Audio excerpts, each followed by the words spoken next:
Hello friends, welcome to my YouTube channel. आज का हमारा लेक्चर है lecture number 5 MSc first semester वालों के लिए। कॉम्प्लेक्स एनालिसिस बुक मैंने चालू कर दी है, ठीक। साथ ही साथ मैं एक बुक और चालू करने वाला हूँ, दैट इज़ टोपोलॉजी, ठीक। मैं इसलिए चालू करने वाला हूँ, इसका एक कारण है। हमारे पास 4 सब्जेक्ट हैं, आप लोगों ने देखे ही होंगे, मैं शॉर्ट फॉर्म में लिख देता हूँ। कॉम्प्लेक्स एनालिसिस हमारे पास एक टॉपिक है, रियल एनालिसिस है, टोपोलॉजी है और डायनेमिक्स। हमारे पास 4 टॉपिक्स हैं। 2 अप्लाइड पोर्शन मैं इसलिए नहीं चालू करूँगा, ये दोनों अप्लाइड्स ही हैं, ठीक। अप्लाइड मतलब जो फर्स्ट सेमेस्टर में है, जो आपका लगभग अप्लाइड वाला पोर्शन आ जाता है रियल एनालिसिस में। है वैसे प्योर मैथमेटिक्स का पार्ट ही, प्योर मैथमेटिक्स है रियल एनालिसिस, उसको हम अप्लाइड नहीं कहेंगे, बट इस वाले सेमेस्टर में थोड़ा सा अप्लीकेशन आ जाता है, तो आप लोगों को समझ में आ जाएगा। क्योंकि 2 बुक ऐसी मैं चालू नहीं करने वाला हूँ जो कि थोड़ी सी सरल है। मैं कॉम्प्लेक्स और टोपो एक साथ चालू करूँगा, जिसमें आप लोग इसको अप्लाइड की तरफ पूरा का पूरा सॉल्व कीजिए बुक परचेज़ करके थोड़ी सी, और टोपो आप थोड़ा सा रिवाइज़ करें। रिवीजन से ही टोपो आ सकती है, अन्यथा इसमें डेफिनेशंस इतनी सारी हैं कि टोपो आ ही नहीं सकती है। प्योर मैथमेटिक्स, ये प्योर मैथमेटिक्स का एक कोर पार्ट है। और बात को मैं आपका रियल और डायनेमिक्स चालू करूँगी, इसमें रियल आपको अच्छे से समझ में आ जाएगी, कोई डाउट नहीं है, समझने में कोई दिक्कत नहीं है। बट कुछ कॉन्सेप्ट्स होते हैं जिनको आपको याद रखना पड़ता है, उसमें कहीं से ओरिजिन होते हैं तो उनको याद रखना पड़ता है, ठीक। चलिए इस फालतू की बात को छोड़ते हैं। मैंने बता दिया है मैं क्या स्टार्ट करने वाला हूँ, क्या स्टार्ट नहीं करने वाला हूँ, ठीक। और रीज़न भी बता दिया मैंने, वो आप समझ सकते हैं, ठीक। आज का हमारा टॉपिक है दैट इज़ बाइलीनियर ट्रांसफॉर्मेशन। आज का जो हमारा टॉपिक है वो है बाइलीनियर ट्रांसफॉर्मेशन। देखिए इसका मतलब क्या है कि ट्रांसफॉर्मेशन मैं बता चुका हूँ। अगर आप लोग इस चैनल पर नए हैं तो प्लीज़ चैनल को सब्सक्राइब कर लीजिए, और पहले आप इसके पहले वाले 2 लेक्चर्स आप देख लीजिए। 2 लेक्चर्स ओनली 3 and 4 अगर देख लेंगे तो आपको समझ में आ जाएगा, ठीक। A transformation W is equal to AZ plus B divided by BZ plus D is the bilinear transformation, ऐसा कोई भी ट्रांसफॉर्मेशन अगर मिल जाता है तो उसे हम लोग कहेंगे बाइलीनियर ट्रांसफॉर्मेशन। इफ़ कंडीशन है सर, कंडीशन क्या है, A, B, C and D are complex constant. Complex में रियल वाला पार्ट भी तो आ जाता है ना, तो रियल नहीं लेके चलेंगे, पूरी तरीके से कॉम्प्लेक्स लेके चलेंगे, ठीक। And AD minus BC does not be equal to the 0। अगर ये 2 कंडीशन सेटिस्फाई कर जाती हैं किसी भी ऐसे ट्रांसफॉर्मेशन में, तो वो क्या बन जाएगा, बाइलीनियर ट्रांसफॉर्मेशन बन जाएगा। यहाँ तक यदि कोई दिक्कत हो तो मुझे बता सकते हैं। होगी इन्हें डेफिनेशन है खाली बाइलीनियर ट्रांसफॉर्मेशन। बाइलीनियर का मतलब है क्या, 2 लीनियर ऑपरेटर होंगे रेशियोज में, वही ट्रांसफॉर्मेशन क्या हो जाएगा, बाइलीनियर ट्रांसफॉर्मेशन हो जाएगा। एक गजब की बात बताते हैं, इसी को कहा जाता है मोबियस ट्रांसफॉर्मेशन।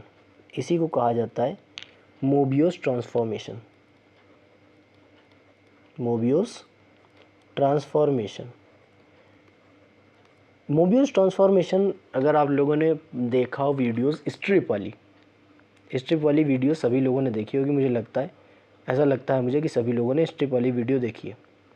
ना देखी हो तो प्लीज़ आप लोग आज ही सर्च करिए Mobius transformation, what is Mobius transformation. तो उसमें करते हैं क्या, एक स्ट्रिप लेते हैं, जैसे समझ लीजिए एक स्ट्रिप लेते हैं, प्रैक्टिकल है जी, मैथमेटिक्स एक प्रैक्टिकल है। उस स्ट्रिप को ये इधर वाला साइड आपस में ला के फोल्ड कर देते हैं, तो ये कुछ बन जाएगा यूँ रोल। अगर ये सीधी स्ट्रिप ऐसी रहेगी तो 20 से अगर कट किया जाएगा यूँ, यहाँ से अगर काटेंगे हम लोग इसके मिड पॉइंट से, तो जब कटेगा 2 स्ट्रिप मिलती हैं भाई, ये अपर वाली मिलेगी, लोअर वाली मिलेगी।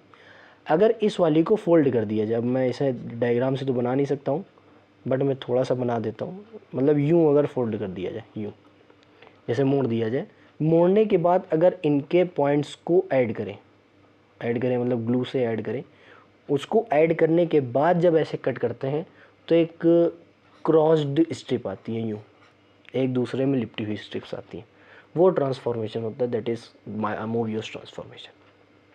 वो होता है यहीं से, सब कुछ यहीं से निकल के आता है। इस चीज़ को समझने के लिए सर वैसे भी थोड़ा पहले थ्योरी समझते हैं, उसके बाद हम लोग ये समझ पाएंगे ऐसे समझ नहीं सकते हैं इस बात को, ठीक। तो थोड़ी थ्योरी समझते हैं पहले। यहाँ पे W क्या है, एक बाइलिनियर ट्रांसफॉर्मेशन होगा, कब होगा, जब AZ प्लस बी अपॉन में होगा CZ plus B, sorry BZ plus D नहीं, CZ प्लस डी, ठीक। इस चीज़ को थोड़ा सा रिमार्क कर लीजिए आप लोग, थोड़ा सा वो मिस्टेक हो गया, गलती से लिख गया। यहाँ पे आ जाएगा CZ plus D, CZ plus D, तभी आ जाएगा AD इन माइनस का BC does not equal to 0। Example के तौर पे हम देना चाहेंगे W is equal to Z, W is equal to Z is a BT, bilinear transformation को शॉर्ट फॉर्म में BT लिखा जाता है, ये BT होगा। W is equal to Z एक क्या होगा, BT होगा। क्यों होगा, देखो पहले देख लो, आराम से देखो, आराम से। W इज इक्वल टू मैं लिख सकता हूँ 1 multiply by Z plus 0 divided by 0 multiply by Z plus 1। क्या मैं ये ऐसे लिख सकता हूँ, पहले मुझे ये बताइए, क्या मैं इस वाली इक्वेशन को इस फॉर्म में ऐसे लिख सकता हूँ, जहाँ पे A B, पहले मैं A B दिखा देता हूँ। A क्या है 1, B क्या है 0, C क्या है 0, D क्या है 1। ABCD कॉम्प्लेक्स कॉन्जुगेट है, सॉरी कॉम्प्लेक्स कांस्टेंट है या नहीं, ये कॉम्प्लेक्स नंबर है कि नहीं, ये कॉम्प्लेक्स नंबर है कि नहीं, ये कॉम्प्लेक्स नंबर है कि नहीं, ये कॉम्प्लेक्स नंबर है या नहीं है। It is these all four quantities are purely imaginary, sorry purely real. ये कैसी क्वांटिटीज़ हैं, सारी प्योरली रियल क्वांटिटीज़ हैं कि नहीं, ये सारी क्वांटिटी कैसी हैं, प्योरली रियल क्वांटिटी है। लेकिन है तो यहाँ पे ये कॉम्प्लेक्स नंबर से, जब इमेजनरी पार्ट 0 हो जाएगा तो वो क्या बन जाएगा, वो बन जाएगा आपके प्योरली रियल। जो भी इमेजनरी पार्ट है वो 0 हो गया किसी भी कॉम्प्लेक्स नंबर का, वो क्या बन जाएगा, प्योरली रियल। क्योंकि रियल तो हमारे पास क्या होता है, खुद ही सबसेट होता है कॉम्प्लेक्स नंबर का ना। जब कॉम्प्लेक्स नंबर का खुद ही सबसेट है तो वो कैसे कह सकता है भाई कि मतलब कॉम्प्लेक्स में रियल नहीं होते हैं, कॉम्प्लेक्स के अंदर ही रियल है, उनको कहा जाता है प्योरली रियल, जब इमेजनरी पार्ट 0 हो जाता है। तो इस वाली इक्वेशन को हम इस फॉर्म में लिख सकते हैं। ये तो पहली बात, तो पहली कंडीशन आ गई कि ABCD क्या है, कॉम्प्लेक्स कॉन्जुगेट। दूसरी कंडीशन भी तो प्रूव करनी है कि AD minus BC does not equal to 0। तो हम AD माइनस BC जैसे ही करते हैं, A इंटू डी करेंगे तो 1 आएगा, 0 इंटू 0 करेंगे 1 आएगा। 1 आ रहा क्या, 0 बराबर है, नहीं है सर, मतलब दोनों कंडीशन सेटिस्फाई हो गई, then this is a BT। तो हमारे पास ये क्या बन जाएगा, एक BT बन जाएगा। और तो चाहे जो बना लो, जैसे मैंने W बराबर लिख दिया 3Z plus 1 divided by Z plus 3, ये भी एक BT, ये भी एक BT है या नहीं। चलो इसको मैं सही फॉर्म में लिख देता हूँ तो ज़्यादा समझ में आएगा आपको। W is equal to 3Z plus 1 divided by Z plus 3, इस फॉर्म में इसलिए लिखते हैं क्योंकि हम ये समझ पाएँ कि ये BT है या नहीं। कहे समझ में तो सर आ ही जाएगा, परेशानी क्या। देखो शॉर्ट फॉर्म में गए, A का D से मल्टीप्लाई करते, माइनस B का C से, वही मल्टीप्लाई करने के लिए हम खाली ऐसे ही लिखते कि 3 का 3 से मल्टीप्लाई करेंगे 9 आएगा, माइनस करके 1 का 1 से मल्टीप्लाई करेंगे 1 आएगा, 8 आ रहा है, 0 बराबर नहीं है, hence it is a BT। ये क्या है, एक बाइलिनियर ट्रांसफॉर्मेशन होगा। चेक करने के लिए कभी कभी आ सकता है आपकी यूनिवर्सिटीज़ के मिड टर्म एग्ज़ाम्स में, हो सकता है, ठीक। आगे हमारा जो टॉपिक है दैट इज़ फिक्स्ड पॉइंट। ये बहुत इंपॉर्टेंट टॉपिक है, फिक्स्ड पॉइंट आपको बहुत ही इंपॉर्टेंट, ये आपको अभी मिलेगा टोपोलॉजी में या रियल एनालिसिस में। अभी फिक्स्ड पॉइंट आप लोग पढ़ना है, उसके बाद हम लोग पढ़ेंगे बनाक फिक्स्ड पॉइंट थ्योरम। बनाक फिक्स्ड पॉइंट ये मोस्ट इम्पॉर्टेंट टॉपिक है, मतलब इससे कितनी सारी प्रॉब्लम सॉल्व हो सकती है रियल लाइफ में, आप ये समझ नहीं सकते। मतलब इससे अर्थ की भी कई सारी प्रॉब्लम सॉल्व हो सकती हैं, ऐसा है, वो होती हैं, हो चुकी हैं, इवन मैं कहूँगा अर्थ की कई सारी प्रॉब्लम सॉल्व हो चुकी हैं, अर्थ की सरफेसेस की। बहुत ही ब्रॉड टॉपिक है बनाक फिक्स्ड पॉइंट थ्योरम। बनाक फिक्स्ड पॉइंट बहुत ही ब्रॉड टॉपिक है, फिक्स्ड पॉइंट पे इनकी एक थ्योरम है, मतलब थ्योरम तो बहुत आई हैं फिक्स पॉइंट पे, लेकिन बनाक की बहुत ज़्यादा फेमस हुई है। प्लीज़ अगर आप लोग अब MSc में है, मतलब हायर मैथमेटिक्स में बहुत ज़्यादा लेवल अप करना चाहते हैं, तो हायर मैथमेटिक्स में जैसे ही लेवल अप करना है तो आपको खुद सेल्फ स्टडी बहुत ज़्यादा करनी पड़ेगी, नो डाउट सेल्फ स्टडी आपको बहुत ज़्यादा करनी पड़ेगी। जब आप सेल्फ स्टडी करेंगे तभी जाके इन टॉपिक्स को आप मतलब इंटरनली समझ पाएंगे। कोई आपको सामने से बताएगा तो आपको इतनी समझ में नहीं आएगा, जब आप खुद समझेंगे तो आप इंटरनली समझ पाएंगे, हाँ this is the topic, what is the essence of the topic, इसका यूज़ क्या है, इसका यूज़ क्या। क्योंकि आप लोगों को अभी करना है रिसर्च प्रोजेक्ट, अभी अगले सेमेस्टर से चालू हो जाएगा रिसर्च प्रोजेक्ट। रिसर्च प्रोजेक्ट में क्या होता है, आपको एक नई चीज़ कई कॉलेजों में होता है, बनानी पड़ती है। अगर गवर्नमेंट कॉलेजेस में तो आपको होता है कुछ रिसर्च प्रोजेक्ट बनाना है, तो आपको नई चीज़ कोई इन्वेंशन नहीं करना है, बट इस टॉपिक को एक नए दृष्टिकोण से देखने के लिए, आई एंगल तो नहीं कहूँगा, दृष्टिकोण से देखा जाए तो वो कैसा दिखेगा, उसको रिसर्च प्रोजेक्ट कहा जाता है। वो बचपन का काम है, मैंने भी किया है, हाँ, तो आप लोग करना ही पड़ेगा। तो देखते हैं फिक्स्ड पॉइंट क्या कहता है। बहुत ही इंपॉर्टेंट पॉइंट है ये। If w is equal to F of Z, हमारे पास कोई फंक्शन है w, वो कैसा है, जेड वेरिएबल का, ये मैं बता चुका हूँ, इसीलिए मैंने थोड़ा सा एनालिटिक फंक्शन के बारे में बताया था। अगर आप लोगों को एनालिटिक फंक्शन मतलब फंक्शन के बारे में समझना है, क्या कॉम्प्लेक्स वैल्यूड फंक्शन होता है, क्या कॉम्प्लेक्स वेरिएबल फंक्शन होता है, तो आपके पहले और दूसरा लेक्चर देख लीजिए मुझे, मेरे पहला और दूसरा लेक्चर देख लीजिए, आपको पूरा का पूरा क्रिस्टल क्लियर हो जाएगा। Then a point z satisfies z is equal to f of z is called the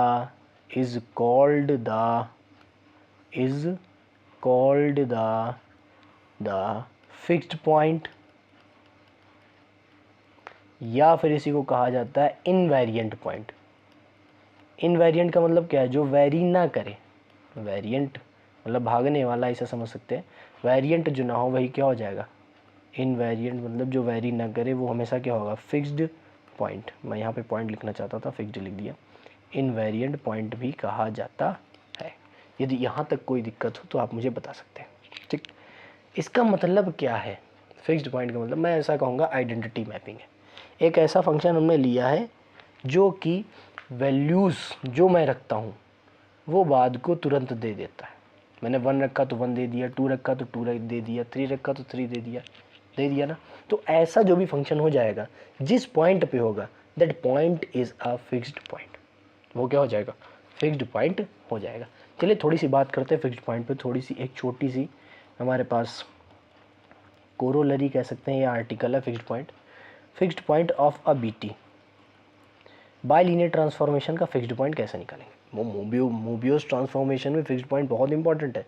कभी अभी आज आप जो है मोबियस ट्रांसफॉर्मेशन, एक आई थिंक चाइनीज़ या फिर यहाँ साउथ एशियन कोई आपके टीचर हैं, मतलब प्रोफेसर है, टीचर नहीं कहूँगा, प्रोफेसर है, उन्होंने मोबियस ट्रांसफॉर्मेशन बहुत अच्छे से बताया, स्ट्रिप के साथ ही काट के वो सब कुछ मतलब प्रैक्टिकल करके बताया मोबियस ट्रांसफॉर्मेशन होता क्या, ठीक। तो प्लीज़ उसको देखिए, थोड़ा सा समझ में आएगा क्या होता है। फिक्स पॉइंट करने के लिए क्या करेंगे, पहले हमें पता है W बराबर क्या होता है, A Z plus B divided by C Z plus D. ऐसे है कि A D minus B C does not equal to zero. हमारे पास ऐसे बीटी है, ऐसा बीटी है जिसके पास A D minus B C does not equal to zero है। सो फॉर फिक्स्ड पॉइंट के लिए हमारे पास क्या होता है, ये तो एफ ऑफ जेड है ना, इसको मैं कहूँगा that is F of Z. F of Z should be equal to Z, it implies Z is equal to क्या आ जाएगा, A Z plus B divided by C Z plus D. कोई दिक्कत यहाँ तक कोई दिक्कत हो तो प्लीज़ आप पूछ सकते हैं कमेंट बॉक्स में कमेंट करके, मैं बताने का प्रयास करूँगा। उसके बाद क्रॉस मल्टीप्लाई कर लेंगे, छोटी सी बच्चों वाली बात है, ए जेड प्लस का डी।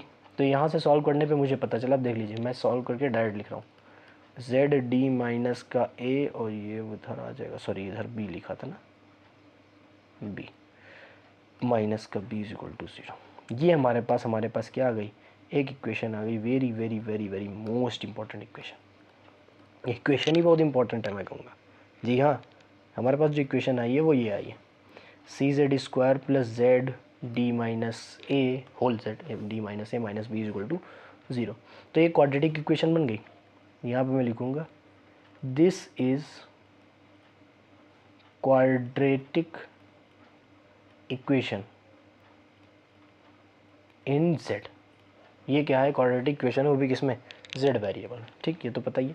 तो फॉर्मूला होता था वही minus B plus minus A B square minus 4ac divided by 2 है, ये होता था वो आपका ज़ीरोज़ निकालने का। तो मैं डायरेक्ट फॉर्मूला लगा रहा हूँ, ज़्यादा बच्चों वाली बात नहीं लिखूँगा, under root B square minus का 4a और c मतलब प्लस का सी बी है, सी डी नहीं है, सी बी या बी सी लिख सकते हैं आप, कोई दिक्कत नहीं उसमें, डिवाइडेड बाई 2a। ये हमारे पास एक ऑब्जर्वेशन आई है जो हमें फिक्स्ड पॉइंट बताती है, यही तो फिक्स्ड पॉइंट बता रही है। हमारे पास जो भी बीटी थी वो ऐसी थी, बी टी ऐसी थी, बी टी का फिक्स पॉइंट जेड होगा, कब होगा ये मैंने बता दिया कि एफ ऑफ जेड कब बराबर होगा जेड के, तभी तो बी टी का फिक्स पॉइंट हमें में आएगा। तो उसी को तो सॉल्व करते करते ये पॉइंट आया है जेड, पॉइंट जेड ही तो फिक्स पॉइंट था ना, invariant point of the function. तो जेड हमारे पास क्या आ गया, जेड हमारे पास आ गया ये। जहाँ से हम लोग छोटा सा एक काम कर देते हैं, लेट एम मान लेते हैं डी माइनस ए का होल स्क्वायर प्लस का 4bc। तो हमारे पास एक और फॉर्मूला आ जाता है, हाँ ये फिक्स है, मतलब वेरिएबल्स माने जाते हैं √m डिवाइडेड बाई 2c। ये थोड़ा सा अच्छा लगता है देखने में, तो बस मान लिया गया, छोटा सा काम है, ठीक। अब कहा गया है एक चीज़ कि एक चीज़ कहिएगी, थोड़ी बात मेरी सुन लीजिएगा। No finite point exist, number of finite fixed points, जो भी फाइनाइट फिक्स पॉइंट्स हैं आर 2 और 1 अकॉर्डिंग टू, थोड़ी सी बात समझ लीजिए, according to m does not equal to 0 और m इक्वल टू 0। m जब 0 के बराबर नहीं होगा तो हमारे पास जो बी टी के फिक्स्ड पॉइंट होंगे वो कितने होंगे 2। m जब 0 के बराबर होगा तो जो बी टी के फिक्स्ड पॉइंट होंगे वो कितने होंगे 1। कहा सर ये कैसे कह दिया, अरे पागलों, जब m 0 नहीं है तो प्लस माइनस लगा है कि नहीं, एक प्लस वाला बी टी प्लस वाला फिक्स्ड पॉइंट होगा, माइनस वाला फिक्स्ड पॉइंट होगा। जब m इज इक्वल टू 0 आ गया तो मतलब प्लस माइनस खत्म, तो a minus D divided by 2c ही सिर्फ एक क्या होगा, फिक्स्ड पॉइंट होगा। कोई दिक्कत यहाँ तक किसी को तो मुझे बता सकता है कमेंट बॉक्स में कमेंट करके, ठीक। कमेंट बॉक्स बहुत इंपॉर्टेंट है, भरते रहिए जितना बनो। एक बहुत इंपॉर्टेंट चीज़ आती है हमारे पास, वो आती है case number first. The first case is, क्या कहता है केस हमें ये कहता है कि if c is equal to 0 and d does not equal to 0। थोड़ा आराम से देखिएगा sir, if c is equal to 0 and d does not equal to 0, तो इसका मतलब w बराबर हमारे पास क्या आता है, A Z plus B divided by C Z plus D था या नहीं। और w बराबर किसके था, पहले इसको अप्लाई कर सकते हैं, w बराबर A Z plus B divided by C की वैल्यू तो 0 है तो यहाँ d बचा, सी की वैल्यू 0 तो यहाँ पे d बचा। For fixed point, fixed point के लिए हम क्या करते थे, w बराबर z रखते थे, छोटी सी बात है, z बराबर कितना आ जाएगा, A Z plus B divided by D. तो थोड़ा बहुत तो मल्टीप्लाई करना ही पड़ेगा, मल्टीप्लाई जब करेंगे तो कितना आ जाएगा कि D Z minus A Z बराबर बी, तो हमारे पास z बराबर आ जाएगा b divided by D minus A. तो देखो फिक्स पॉइंट कितना आया 1। ऐसे केसेस निकालते हैं हम लोग, ऐसे केसेस निकालते हैं। हमारे पास कितने फिक्स्ड पॉइंट है, 1। हमारे पास कितने फिक्स्ड पॉइंट है, 1। कब, जब ये कंडीशन लग गई। लेकिन इसके साथ एक और कंडीशन लग जाए अगर, कि d minus A if is equal to 0, if d minus A is equal to 0 then z is equal to the infinite. जो z होगा, जो फिक्स पॉइंट होगा वो क्या हो जाएगा, अनडिफाइंड हो जाएगा, वो इनफाइनाइट पे चला जाएगा। जो फिक्स पॉइंट होगा वो कहाँ चला जाएगा, इनफाइनाइट पे चला जाएगा। ये हमारे पास है BT, ये हमारे पास है fixed point. That is very very very very most important topic in your exam, मतलब बहुत बहुत इंपॉर्टेंट टॉपिक है। और ये मैं मतलब यूनिवर्सिटी एग्जाम्स के लिए तो है ही है, ये नेट के प्रिपरेशन जो कर रहे हैं उनके लिए भी बहुत इंपॉर्टेंट है। फिक्स पॉइंट आता है, गेट के प्रिपरेशन कर रहे हैं आता है, TIFR कर रहे हैं आता है, CMI कर रहे हैं आता ही है, बहुत इंपॉर्टेंट पॉइंट है, ठीक। अगला जो मैं केस लेके चलूँगा, अगला केस है वो आपको निकालना है, वो आपको खुद ही ऑब्जर्व करना है। केस नंबर सेकंड में ले रहा हूँ क्या, if c does not equal to 0 m does not equal to 0। अब ये आपको निकालना है, ये आपका काम है। आपके जो फिक्स पॉइंट आएंगे that is 2 finite fixed point. आपके जो पॉइंट आएंगे वो कितने आएंगे, 3 पॉइंट आएंगे, सॉरी 2 फाइनाइट फिक्स पॉइंट। अगली कंडीशन आती है c बराबर 0 हो, m does not equal to 0। मैंने एक चीज़, चलिए अच्छा बताई नहीं है, बता दूंगा, आपको करते रहनी है कि प्रैक्टिस ज़रूर करना है। यही चीज़ मैं बताना चाह रहा था, सिलेबस हो चाहे ना हो, जितना पढ़ा दिया जाए उसको आपको रोज़ डेली प्रैक्टिस करना है। जब आप प्रैक्टिस करेंगे तभी आप पाएंगे कि हाँ मुझे यहाँ अब समझ में आ रहा है। One fixed point that is infinite, ये सारे आपको प्रूव करने इन द सेंस ये सारे ऑब्जर्व करने हैं आपको। और जो भी ऑब्जर्वेशन पे आपको समझ में नहीं आता है तो प्लीज़ आप मुझे बोलिएगा, मैं आपको चाहे ग्रुप में मतलब आपको लिखित में दे दूँ रिटर्न फॉर्म में, या फिर वीडियो को बना के मैं दे दूँगा, ठीक। लेकिन आपको करना ज़रूर है क्योंकि ये मोस्ट इंपॉर्टेंट टॉपिक है in your exam. And one infinite point, infinite point, क्योंकि ऑब्जेक्टिव पेपर होते हैं नेट वाले, तो उसमें ये कंडीशंस बन जाती हैं जिसमें कहा जाता है which of the following is true, which of the following is not correct, ये सारे ऑप्शंस बन जाते हैं, ठीक। तो आज के लिए हम इतना ही रखते हैं। आज हम लोगों ने पढ़ा क्या है ये आप देख ही रहे, तो प्लीज़ आप लोग साथ में नोट कर लीजिए करिए थोड़ा सा। अगर किसी को प्रॉब्लम होती है तो आप यहाँ से देखिए, स्क्रीनशॉट ले सकते हैं। मैंने फिक्स पॉइंट बताया था, ये स्क्रीनशॉट ले लीजिए आप लोग। उसके बाद ये स्क्रीनशॉट ले लीजिए। उसके बाद नहीं है, चलो बढ़िया है, और ये तो होता ही है, ठीक। तो मिलते हैं अगली क्लास में, तब तक के लिए गुड बाय।